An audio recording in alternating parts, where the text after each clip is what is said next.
តាមខ្ញុំរស់នៅជាមួយគ្នា6ឆ្នាំហើយបងតែពួកខ្ញុំអត់មានតាពលអត់មានរៀបកាយទេណាបងប៉ុន្តែខាងប្រុសខាងនៅខាងខ្ញុំណាចាដល់ពេលអញ្ចឹងទៅពួកខ្ញុំរស់នៅហ្នឹងក៏វាមានបំណុលចាស់របស់ខ្ញុំទិញដីធ្វើផ្ទះហ្នឹងវា3000ណាបងចាដល់ពេលរស់នៅជាមួយគាត់ទៅឥឡូវបំណុលហ្នឹងឡើងខ្ទង់ថាជា7000ហើយប៉ុន្តែក្នុងខែ12ពួកខ្ញុំធ្វើការនៅដល់ពេលឲ្យពួកខ្ញុំឈឺក៏ខ្ញុំមកផ្ទះគាត់ក៏មានស្រីហើយស្រីហ្នឹងរបៀបថាឌឺដងយើងថោសឌឺដងហើយខ្ញុំក៏ប្រាប់គាត់ថាប្តីខ្ញុំអត់ទាន់បានដាច់ស្រេចទេទុកពេលខ្ញុំសិនទៅគាត់នៅព្យាយាមមកលើគាត់ផុសពេញបណ្ដាញបងខាងណាអ្នកផុសចង់និយាយថាប្តីប្រពន្ធប្តីខ្ញុំនឹងស្រីហ្នឹងគាត់ថោសតាម TikTok តិចអីចឹងហ៎បងផុសរួមរូបភាពជាមួយប្តីយើងហ្នឹងចារបៀបគេពេញមុខពេញមាត់ចឹងទៅអញ្ចឹងហ៎របៀបរឿងមិនថាចោតគេអីគាត់ថាថតជាមួយគ្នាណាបងថតមួយគ្នាហើយផុស TikTok ក្នុងនាមគេគូស្នេហ៍ថ្មីអីចឹងណាជាគូដល់ពេលអញ្ចឹងគាត់ណាត់មកខាងសាលាឃុំខ្ញុំ3-4ដងហើយដើម្បីដោះស្រាយខ្ញុំក៏មិនថាដែរគាត់ស្រឡាញ់ទៅប៉ុន្តែខាងស្រីហ្នឹងគាត់ថាមកថតអីខ្ញុំមករបៀបថាគាត់អត់មានឲ្យតម្លៃជាស្រីដូចគ្នារបៀបគាត់ចាញ់មុខហ្មងហ៎បងមិនថាគាត់មិនដឹងថាពួកខ្ញុំមិនទាន់ដាច់គ្នាគឺគាត់ព្យាយាមយកផ្ដាច់មុខតែម្ដងព្យាយាមដណ្ដើមហើយចេញមុខអាងជ្រីអីអាកាត់វឹងខ្លួនឯងជំនួសប្រុសម្នាក់ហ្នឹងទៅវាថាប្រុសកាន់ជើងឲ្យដៃថាសិតគេអញ្ចឹងហ៎បងហើយចុះប្រុសម្នាក់ជា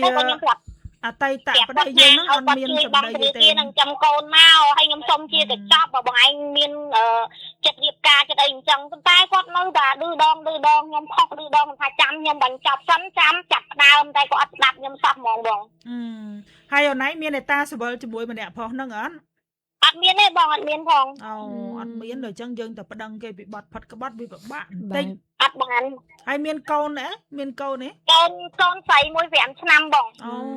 មានកូនមួយហើយណាហើយមានបំណុលរួមគ្នាទាំងអស់ប្រហែលរៃ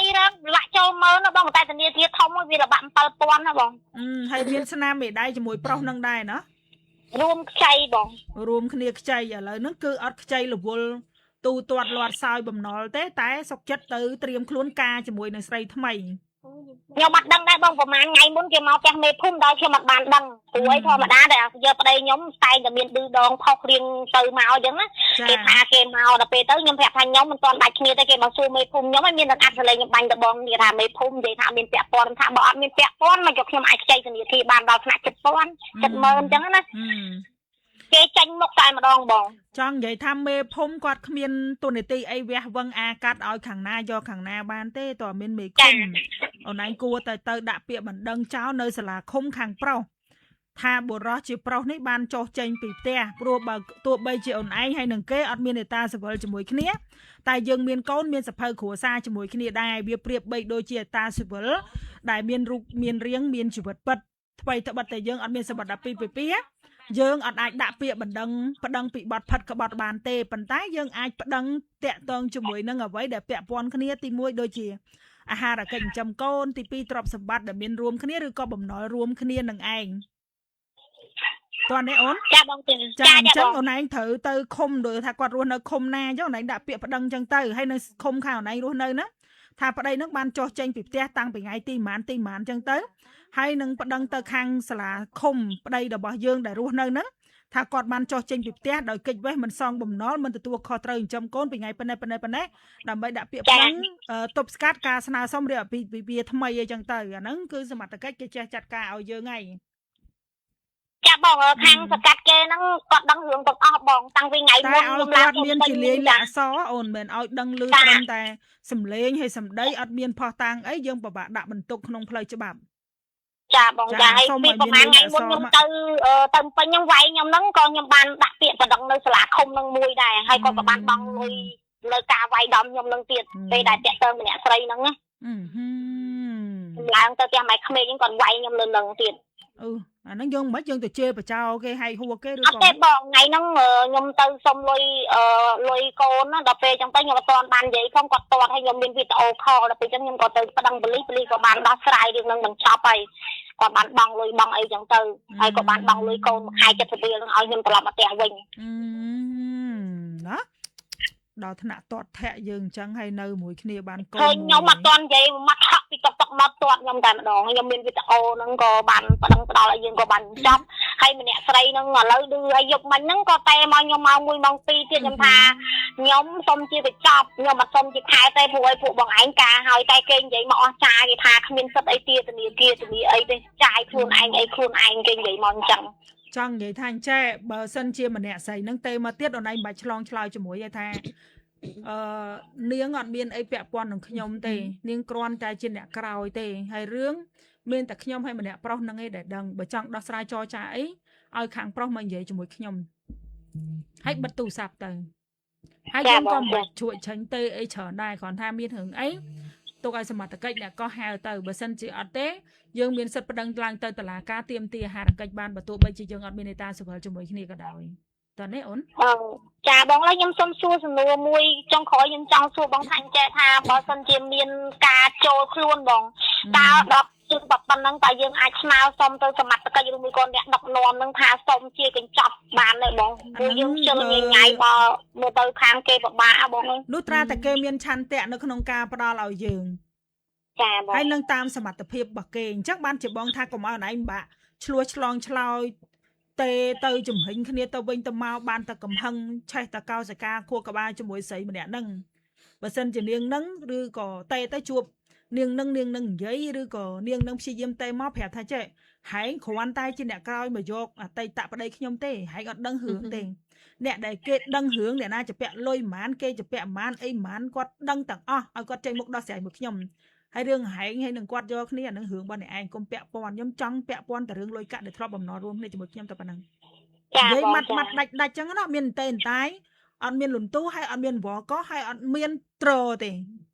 ចាបងព្រោះយើងធ្វើរឿងត្រឹមត្រូវយើងមិនមែនធ្វើរឿងដែលផ្ទុយដែលខុសនឹងផ្លូវច្បាប់ទេតោះនេះអូនចាបងចាអូនឯងនិយាយប៉ុណ្ណឹងម៉ាត់ហើយកុំព្យាយាមនិយាយច្រើនកុំព្យាយាមឆ្លោះកុំព្យាយាមឆ្លងឆ្លើយជាមួយស្រីម្នាក់ហ្នឹងតាមតើណាចាបងចាមិនដែរអូនអាហ្នឹងត្រូវធ្វើបែបហ្នឹងហើយកុំភ្លេចដូចបងប្រាប់ចឹងត្រូវតែជូនដំណឹងទៅអាជ្ញាធរមូលដ្ឋាននៅក្នុងតំបន់កន្លែងដែលយើងរស់នៅហើយបើមិនអូនឯងទៅសាលាឃុំខាងប្តីនឹងមួយទៀតដើម្បីគាត់ដោះស្រាយហើយបើសិនជានៅតែមិនមានចំណាត់ការទេស្នើសុំយោបល់ពីអាជ្ញាធរយើងអាចប្តឹងចូលតុលាការដើម្បីទាមទារអាហារកិច្ចនិងដោះស្រាយបញ្ហាបំណុលរួមគ្នាបានបើទោះបីជាយើងអត់មាននេតាសិវិលជាមួយគាត់ក៏ដោយព្រោះមានស្នាមមេដៃលើប្រាក់កម្ចីរួមគ្នាណាហើយតារាបណាខាងប្រុសបញ្ចេញមុខយើងកុំខ្ចីឆ្លងឆ្លើយហើយយើងមិនបាច់ផ្ដល់លក្ខខណ្ឌអីទេយើងនិយាយជាមួយតែខាងប្រុសហើយបើខាងស្រីថ្មីនោះព្យាយាមនិយាយយើងប្រាប់ហ្មងថាហែងអត់ពាក់ព័ន្ធអីជាមួយតែតាប្តីខ្ញុំនឹងទេខ្ញុំត្រូវការនិយាយជាមួយណាដែលពាក់ព័ន្ធមួយខ្ញុំហើយបិទទូរស័ព្ទតែម្ដងចាអាហ្នឹងបានមានទាំងអស់បងឯងមើលនៅតែពពៀនយកប្តីយើងដល់តែបានចំពោះមនុស្សស្រីដែលចង់បានប្តីគេវាបែបហ្នឹងឯងអូនចង់បានបងមិនឲ្យឯងបន្ទាបខ្លួនទៅឆ្លោះជាមួយហ្នឹងណាឆ្លោះជាមួយទៅអីបើមុខគាត់ខ្ញុំទេមកដល់គេ conference មក3នាក់ឯងប្តីខ្ញុំគេ conference ឯងម្នាក់នឹងដឹងរឿងទាំងអស់ចា conference ឯង conference គាត់ប្រាប់ថាឆ្លងឆ្លើយបើនាងថាមាត់មកនាងគ្រាន់តែជាអ្នកក្រោយទេបើចង់ដោះស្រាយជាមួយខ្ញុំឲ្យអ្នកដែលជាអ្នកពាក់ព័ន្ធមួយខ្ញុំដោះស្រាយហើយបើនិយាយគ្នាញ៉ៃអញ្ចឹងដែរបាច់និយាយឯងបិទទូរស័ព្ទចោលចាបងចាម៉ាត់មួយចឹងហ្មងខ្ញុំត្រូវការដំណោះស្រាយខ្ញុំអត់ត្រូវការពាក់ព័ន្ធជាមួយនឹងពួកអ្នកឯងទេចឹងដោះស្រាយតែស្អីដែលពាក់ព័ន្ធមួយខ្ញុំឲ្យចប់គឺចប់ហើយរបៀបយើងនិយាយមិនស្ដាយមិនសំណោះហើយមិនត្រូវការអ្វីដែលត្រូវការគឺបំណុលដែលត្រូវដោះស្រាយរួមគ្នាតែប៉ុណ្្នឹងអ្នកឯងចង់ប្រពាក់ប្រពូនគ្នាយ៉ាងម៉េចអីយ៉ាងម៉េចទៅហើយកុំព្យាយាមតែឆ្លងឆ្លើយឬទៅឆ្លោះឬក៏ទៅជលក់មាត់ជាមួយនឹងស្រីក្រោយដែលគាត់វាចូលដំណាក់កាលគ្មានតម្លៃអីទេពីព្រោះគាត់អត់មានកិត្តិយសអីទេពីព្រោះគាត់ចេញមុខមកអាងជ្រីការពារប្តីរបស់គេទាំងគេមិនទាន់លែងលះគ្នាដាច់អញ្ចឹងគេហៅថាទឹកមុខរបស់គាត់ក៏មិនស្ដើងប្រហែលដែរដូចអញ្ចឹងរឿងដែលថាត្រូវឆ្លោះគឺគាត់ប្រសពហើយអូនចាហើយអូនឯងរងចាំមើលទៅថា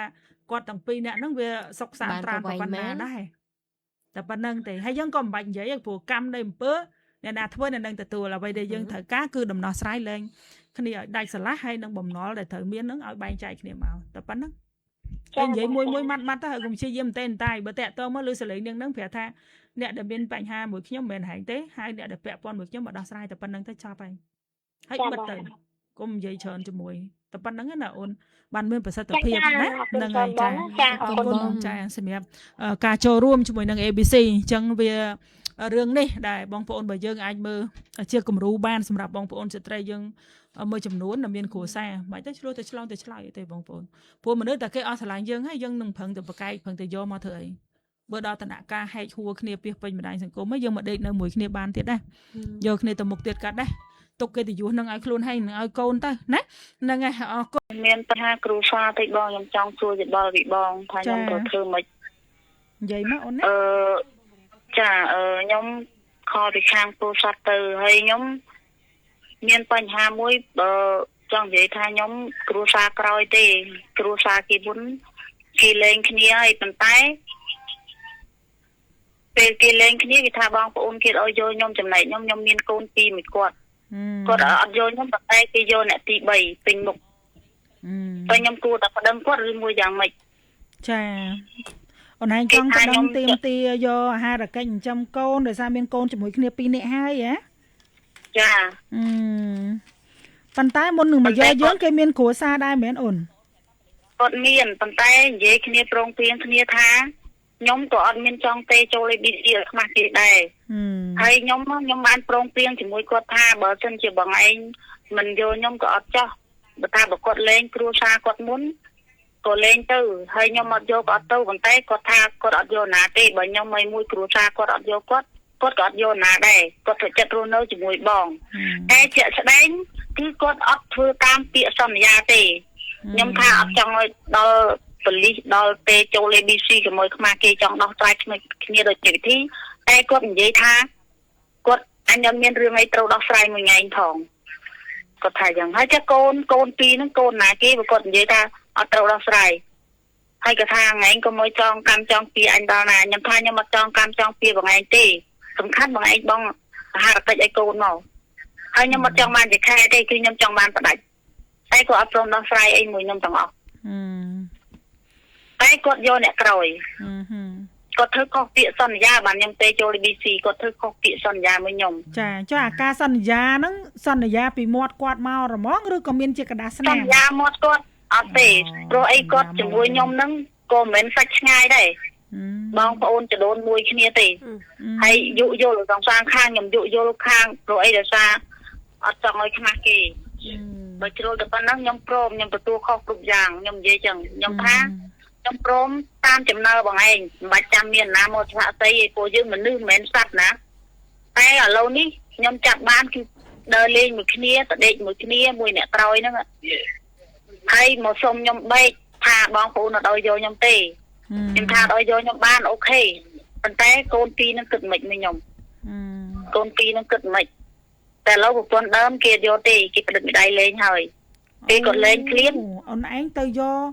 ប្តីហ្នឹងគេមានប្រពន្ធដែរហើយគាត់មានគ្រួសារហើយខ្ញុំប្រាប់ថាកុំលេងប្រពន្ធអាណិតកូនគាត់ថាគាត់ចង់លេងជារឿងបនគាត់អីចឹងអូនឯងដឹងហើយឮហើយមិនក៏ទៅយកប្តីគេវិញអូនឯងនេះខ្ញុំអានឹងរឿងពីដើមមកខ្ញុំដឹងហើយតែខ្ញុំប្រាប់គាត់ថាឥឡូវខ្លួនឯងទៀតបងឯងកុំលេងគ្រួសារបើបងឯងលេងគ្រួសារខ្ញុំអត់យកបងឯងទេបងឯងទៅរស់នៅមួយគ្រួសារវិញទៅថែតែគាត់ថាគាត់យកទេគាត់យកអ្នកទី3អូនឯងគិតមិនបងអត់យល់ពេលហ្នឹងអូនឯងដឹងហើយឮហើយថាគាត់មានប្រពន្ធមានកូនហើយអូនឯងគាត់ទៅយកប្រពន្ធកូននឹងទៅទើបបងឯងគាត់ជាប្តីដែរមិនបានតាក់តងពីដើមមកហ្នឹងខ្ញុំមិនដឹងទេ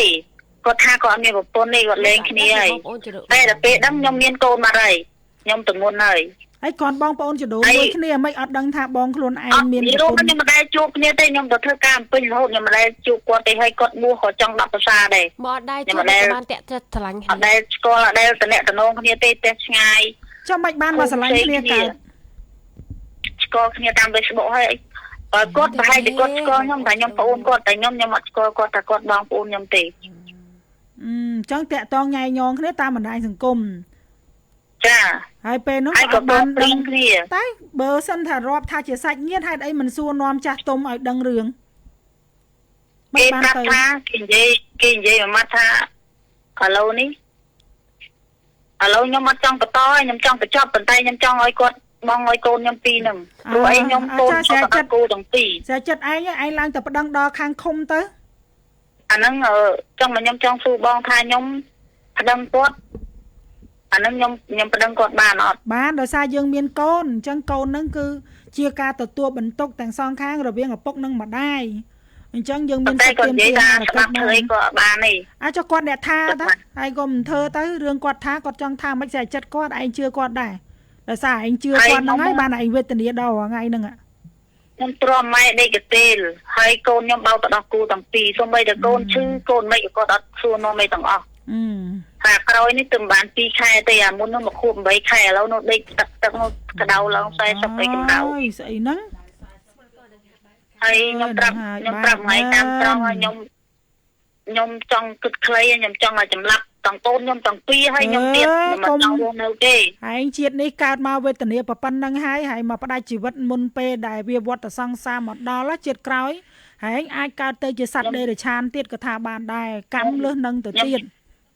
ខ្ញុំតែដាក់បងខ្ញុំអត់ចង់បានអីពីគាត់ទេទ្រព្យសម្បត្តិលុយកាក់ខ្ញុំអត់ចង់បានអីទេហើយវាជារឿងនៃកម្មដែលការប្រព្រឹត្តរបស់យើងដែលយើងដឹងហើយឮហើយយើងនៅជាពាក់វៈវិនជាមួយមនុស្សដែលមានគ្រួសារមានប្តីហើយទី1ទី2យើងអត់ព្រមស៊ើបសួរពីបងប្អូនញាតិមិត្តដែលជាសាច់ឈាមឯងហ្នឹងមុនពេលឯងព្រមព្រៀងប្តីខ្លួននៅជាមួយគេហើយកុំយកកូនមកធ្វើចំណាត់ខ្មាំងណែឯងរៀនរំងាប់សតិសិនឈប់សិនរឿងគេអ្នកក្រោយអ្នកមុនអីអាហ្នឹងរឿងគេរឿងឯងជាកម្មរបស់ឯងគិតត្រឹមកម្មឯងសិនណារំងាប់សតិណានិយាយណាខ្លួនជាស្រីកុំចិត្តប្រៃផ្សាយណាគ្រាន់តែមានកំណត់គិតនឹងហាមាត់គម្រាមចង់សម្រាប់កូននេះឯងបាបមួយបាត់ហើយកុំដល់ថ្នាក់នឹងធ្វើសកម្មភាពណាក្មេងអត់ដឹងអីទេក្មេងអត់ពាក់ព័ន្ធទៅបើឯងអស់លទ្ធភាពចិញ្ចឹម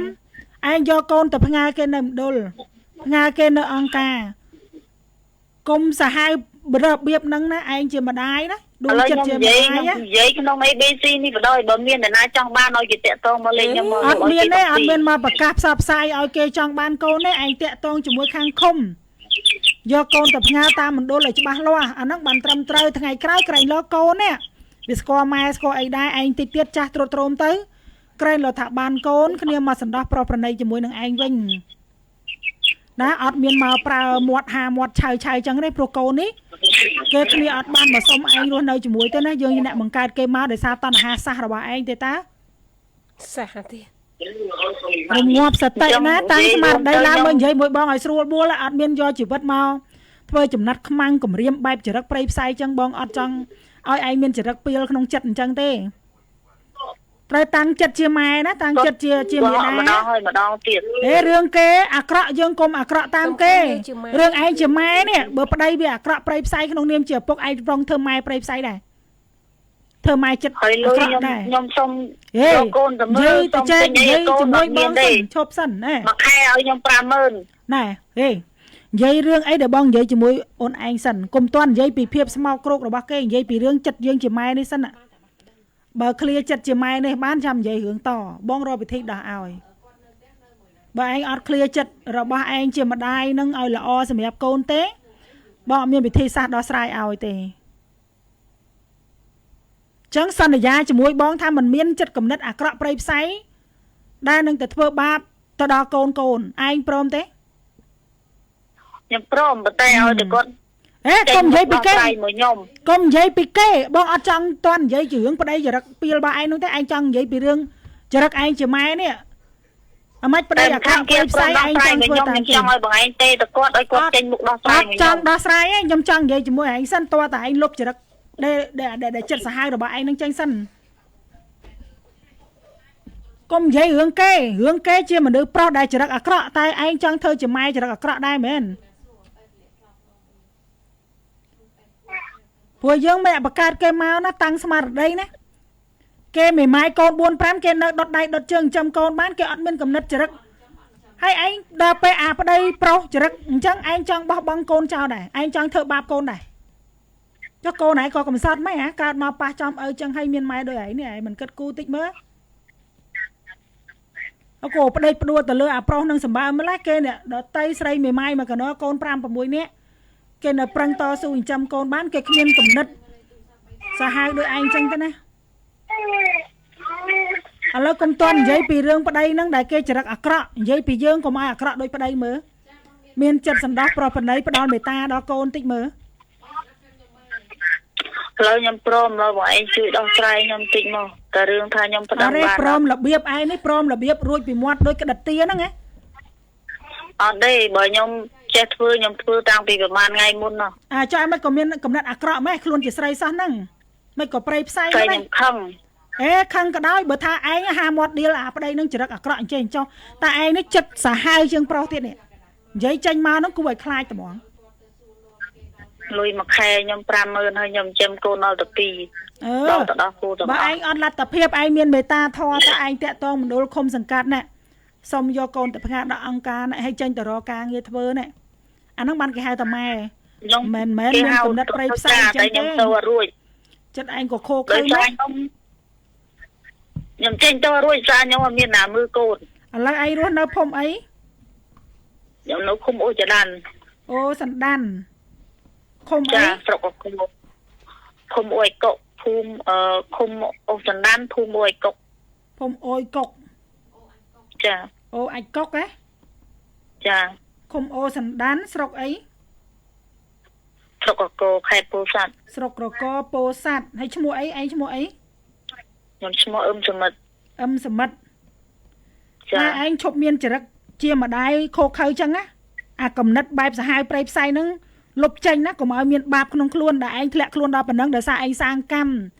មដែលទៅទំនាក់ទំនងយកប្តីគេអត់មានគិតមុខក្រោយបានវេទនាហើយឯងចង់សាមកម្មពីវរិយហ្នឹងដល់កូនទៀតមែនឈប់មានអាកំណត់ខូខើហ្នឹងណាអូនព្រោះថាប្តីវាចរិតអាក្រក់ប្រៃផ្សៃហើយឯងប្តឹងបានមិនខុសទេឥឡូវថ្ងៃហ្នឹងម៉ោង 2 ទៅប្តឹងទៅខាងសាលាឃុំអូសណ្ដានទៅអត់ទេឥឡូវតែម្នាក់ហ្នឹងនៅខាងឃុំបឹងកទួតហ្នឹងហើយតែយើងរស់នៅឃុំណាយើងទៅឃុំហ្នឹងក្នុងនាមជាប្រពន្ធសិនយើងទៅប្តឹងពាក់ព័ន្ធនឹងអាហារទៀមទាអាហារកិច្ចអញ្ចឹងកូនខ្ញុំទេទៅមេប៉ុស្តិ៍អូចដានហ្នឹងគាត់ថាគាត់ឲ្យខ្ញុំហ្នឹងទៅប្តឹងនៅខាងបឹងកទួតហ្នឹងហើយអញ្ចឹងទៅបឹងកទួតក៏បានដែរឲ្យតែគេណែនាំទៅសិនណាហើយកុំធ្វើចរិតអញ្ចឹងទៀតហើយសួរនាំខាងឃុំអូសណ្ដានគេមានដុល្លារខ្ញុំគាត់គម្រាមខ្ញុំថាបើសិនតែថ្ងៃហ៊ានប្តឹងកូននឹងអញអត់ទទួលឆ្កល់ទាំងអស់លុយ100ក៏អញអត់ឲ្យដែរថាអីថាទៅតែគេប្តឹងឲ្យគេធ្វើតាមលក្ខខណ្ឌហើយគេថាប្តឹងមកណាក៏មិនឈ្នះគាត់ដែរចុះគេថាហ្នឹងហើយជឿអត់លើបងសួរឯងជឿប្តីនឹងអត់ហើយគាត់សន្យាថាចុះមកនេះអត់ចេះស្ដាប់សំណួរមកគេសួរលិចឆ្លើយកើតសួរកើតឆ្លើយលិចចឹងអាចុះមិនកុំឆ្លើយពេលគេសួរអីហ្នឹងយើងឆ្លើយសំណួរសិនចាំទៅតបទៅរឿងផ្សេងទៀតឆ្លើយមកថាកន្លងមកដោយសារការជឿរបស់ឯងហ្នឹងហើយបានធ្លាក់ខ្លួនដល់ប៉ុណ្ណឹងមិនចឹងអញ្ចឹងប្រុសម្នាក់ហ្នឹងពេលដែលនិយាយស្ដីហ្នឹងយកជាសាច់យកជាការបានអត់ចុះឥឡូវអត់យកបានទាំងអស់អញ្ចឹងនៅខំប្រឹងកាត់ទុកពាក្យពេចន៍សម្ដីដែលគាត់និយាយអញ្ចឹងមកធ្វើអីទៀតឯងក៏មិនព្រមទៅចាត់ការតាមការណែនាំមុននឹងមិញមកហើយដំបូងខ្ញុំអត់ចង់ថាសុខចិត្តរស់នៅអញ្ចឹងក៏ខ្ញុំឲ្យរក្សាទុកឲ្យបាននៅឃើញមុខកូនដែរអត់ចង់ឲ្យផ្ដាច់តំណែងគ្នាទេហើយម្នាក់ស្រីហ្នឹងខ្ញុំប្រាប់ឲ្យខ្ញុំសុំឲ្យវាថាវាឈប់តែវាអត់ឈប់ទេរឿងហើយវាទេមកចង់និយាយថាចេះតែគេតាំងចិត្តយកមនុស្សដែលមានម្ចាស់ហើយវាចរិតវាមិនសូវខុសពីឯងពីដំបូងដែលដណ្ដើមយកប្រុសម្នាក់ហ្នឹងពីប្រពន្ធគេមកទេវាឌៀតែខ្នើចហ្នឹងខ្ញុំមិនដែលមានចិត្តចង់ដណ្ដើមទេខ្ញុំឲ្យគាត់យកគ្នាទៅហើយរាល់ថ្ងៃនេះក៏ចឹងដែរខ្ញុំថាបើខ្លួនឯងទៅយកប្រពន្ធឈប់ហើយយកប្រពន្ធវិញខ្ញុំអត់ប្តឹងទេខ្ញុំអត់ចង់ខ្ញុំអត់យកលុយចិញ្ចឹមកូនហ្នឹងទេតែបើខ្លួនឯងយកអ្នកទី3គឺខ្ញុំប្តឹងគាត់ថាគាត់ព្រមហើយមួយប្រពន្ធហ្នឹងក៏គាត់អត់តន់លេងគ្នាដាច់ដែរគាត់តែផ្ដិតធ្វើកិច្ចសន្យាកុំឲ្យមានស្រីបន្តទៀតដែរហើយចាឯងមិនលើគំរូគេប្រពន្ធហ្នឹងទៅគេចេះប្រឹងរស់នៅដែលអត់មានប្រុសហ្នឹងផងហើយគេរស់បានហើយចុះឯងមិនគុំធ្វើដូចគេទៅតែគាត់ធ្វើឲ្យបានដូចពាក្យសន្យាគាត់រឿងគាត់មិនយករឿងគេសន្យាហ្នឹងរឿងផ្សេងគាត់ទៅយកអ្នកក្រោយគេថាចឹងវាចេះថាឲ្យទៅរួចពីមាត់ទៅមកចរិតប្រុសព្រានតែចឹងបើចឹងឯងស្មានឯងឲ្យវាដេកជាមួយហ៎បើវាឆ្លោយមិនតូចមិនដូចចិត្តដែលឯងសុំនឹងទេឯងព្រមឡើងក្រែជាមួយគេដែរ ហើយម្នាក់ក្រោយហ្នឹងខ្ញុំសុំវល់ហើយនៅបន្តទៀតហើយជាពាក្យសម្លេងខ្ញុំនិយាយជាមួយវាទាំងប្រមាណវាឆាតទៅប្រាប់អានឹងទាំងអស់អាហ្នឹងហើយដោយសារគេកំពុងងប់ងល់ដោយឯងកំពុងងប់ងល់អញ្ចឹងណាអញ្ចឹងបងចង់ឲ្យឯងមើលគំរូប្រពន្ធដើមនោះគេឆ្អែតនឹងប្រុសហ្នឹងគេសុកចិត្តរស់នៅដល់អត់មានប្រុសតាមឥឡូវចាឥឡូវខ្ញុំធ្វើតាមប្រពន្ធដើមហ្នឹងហើយខ្ញុំអត់មានអីទេព្រោះខ្ញុំមានតែប្តឹងយកលុយមកចិញ្ចឹមកូនចំណុចខ្ញុំពេញទៅរកជីពូហើយឈប់គិតអាកំណត់ផ្ដេសផ្ដាស់នៅដេកទេលត្រូវហើយតែប្តឹងទៅផ្ដាល់ទៅហើយឈប់មានកំណត់ខោខើកាយសាហាវណាខ្លួនជាស្រីក៏មានចិត្តបិសាចក្នុងខ្លួនច្រើនពេកត្រូវមានធម៌មេត្តាករុណាកាលណាឯងមានក្តីមេត្តាករុណាក្នុងខ្លួនព្រះតាមថែឯងតែបើឯងមានចរិតពីលចិត្តខោខើខំខាំងមានតែបិសាចហើយព្រាយទេដែលនៅក្បែរឯងហើយជីវិតឯងគ្មានពន្លឺទេមានតែភាពអបលៈអញ្ចឹងរហូតសោះហើយខ្ញុំទៅប្តឹងគេយើងប្តឹងផ្ដាល់គេមានតែតួពាក្យប្តឹងទេឥឡូវចេះត្រួសត្រាយផ្លូវយកមកដំណាក់កាលទៅជួបឃុំហ្នឹងទៅហើយសួរថានៅឃុំយើងមានទីតាំងមណ្ឌលណាគេទទួលកុមារទារិកាអីសម្រាប់អត់ដើម្បីបដោះដៃ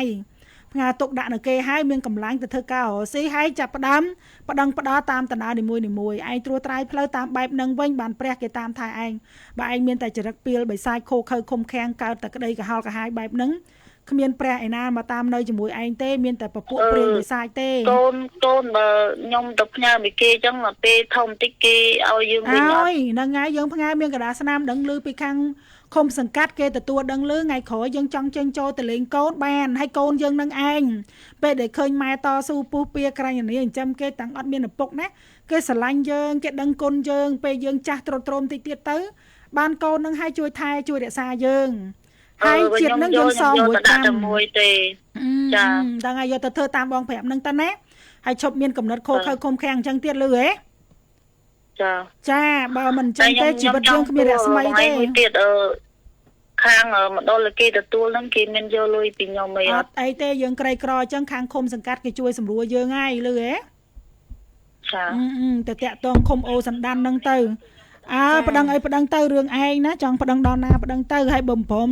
ផ្ដាច់កម្មផ្ដាច់ពីបរិយានឹងទេបាបកម្មឯងអ្នកទទួលបងមិនអ្នកមិនទទួលជំនួសទេណាចាសំណាមានវីតាមីនជាច្រើនដែលល្អសម្រាប់ជួយរក្សាសុខភាពឆ្អឹងចាជួយការពារបញ្ហាការរលាកស្លាកជួយបណ្ដេញជាតិពុលចេញពីក្នុងថ្លើមធ្វើឲ្យសម្ពាធឈាមបើយើងដំណើរការបានល្អសម្រួលដល់ប្រព័ន្ធរំលាយអាហារជួយសម្រួលដល់ការប្រទល់បងជួយទប់ស្កាត់បញ្ហាជំងឺមហារីកជំងឺផ្ដាសាយនិងជួយរក្សាស្បែកយើងឲ្យទន់មានសំណើមចាបងប្អូនយកប្រេងល្ងនេះទៅប្រឡាក់សាច់ប្រឡាក់អីសម្រាប់ការផ្ដល់ជូននៅមុខម្ហូបសម្រាប់បងប្អូនក៏បានកាន់តែឈ្ងុយឆ្ងាញ់ហើយម្យ៉ាងវិញទៀតកាន់តែពិសេសយកប្រេងល្ងនេះទៅដាក់ដាំលាយជាមួយបាញ់កសក៏បានដើម្បីវាជួយទៅកាត់បន្ថយជាតិស្ករក្នុងបាយអង្ករសតែបើចង់បានផលឲ្យកាន់តែឆ្ងាញ់ទៀតលាយជាមួយអង្ករសម្រូប ABC អង្ករសម្រូបរបស់យើងនេះគឺចាយើងបែបលក្ខណៈអកណិចអត់មានដាក់ប្រភេទជីគីមីទេប្រើប្រាស់ជីអាចត្រីបងប្អូនបើយើងណាហើយផ្ដល់ជូនរសជាតិឆ្ងាញ់ហើយផ្ដល់កម្លាំងប្រូតេអ៊ីនវីតាមីនជាច្រើននៅក្នុងអង្ករសម្រូបសរីរាង្គពណ៌ក្រហមនិងអង្ករសម្រូបសរីរាង្គពណ៌សផ្កាម្លិះនេះចាបងប្អូនណាដាំលាយជាមួយប្រេងល្ងទៀតរឹតតែឆ្ងាញ់ហើយជាតិស្ករកាន់តែតិចជួយឲ្យសុខភាពរបស់យើងកាន់តែល្អហើយបើសិនជាដាក់ដាំបាយថែមល្ងថែមអីហើយកុំភ្លេចយកផ្អកត្រីប្រា ABC ដែលអត់មានប៊ីចេងហ្នឹងហើយដាក់ចូលកូនចានដំខ្ទឹមក្រហមខ្ទឹមសតាបន្តិចដាក់ពីលើហើយដាក់ម្ទេសណាហើយយកទៅចំហុយក្នុងឆ្នាំងបាយអង្ករសម្រូបទៀតអូហូយ